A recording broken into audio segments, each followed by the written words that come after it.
Welcome to my kitchen. આજે બનાવીશું એકદમ ઇઝીલી બની જાય અને બધાને જ ભાવે તેવી દાળ ઢોકળી.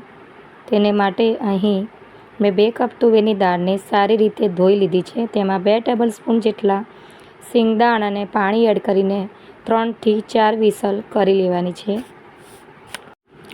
દાળ બફાય ત્યાં સુધી આપણે ઢોકળી માટેનો લોટ તૈયાર કરવાનો છે. તો અહીં મેં 2 કપ જેટલો ચારેલો ઘઉંનો લોટ લીધો છે. તેમાં હાફ ટીસ્પૂન અજમો અને હાફ ટીસ્પૂન હળદર, હાફ ટીસ્પૂન ધાણા જીરું, હાફ ટીસ્પૂન લાલ મરચું અને મોણ માટે તેલ ઉમેરીને લોટ બાંધી લઈશું અને 10 મિનિટ સાઈડમાં રાખી દઈશું.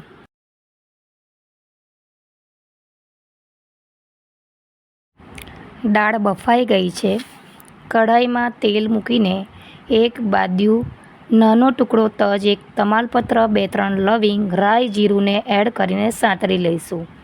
મીઠા લીમડાના પાન, આદુ મરચાંની પેસ્ટ અને સમારેલા ટામેટાં ઉમેરી દેવા. સ્વાદ અનુસાર લાલ મરચું, હળદર, ધાણા જીરુંને ઉમેરી લઈશું. ટામેટાં ચડે ત્યાં સુધી 1 મિનિટ સુધી તેને થવા દેવાનું છે. ટામેટાં ચડી ગયા છે અને મસાલો પણ સારી રીતે શેકાઈ ગયો છે. હવે તેમાં બાફેલી દાળ ઉમેરીને જોઈતા પ્રમાણમાં પાણી એડ કરી દાળની કન્સિસ્ટન્સીને એડજસ્ટ કરી લેવાની છે. દાળમાં સ્વાદ અનુસાર મીઠું, અડધું લીંબુનો રસ અને ગોળ ઉમેરી લઈશું. હવે બાંધેલા લોટમાંથી લુઓ લઈ મીડિયમ સાઇઝની રોટલી વણી લેવાની છે. તેને ડાયમંડ શેપમાં કટ કરી અને દાળમાં ઉમેરી દેવાની છે. જોઈતા પ્રમાણમાં ઢોકળી ઉમેરી શકો. મેં અહીં 3 જ રોટલીની ઢોકળી કરી છે.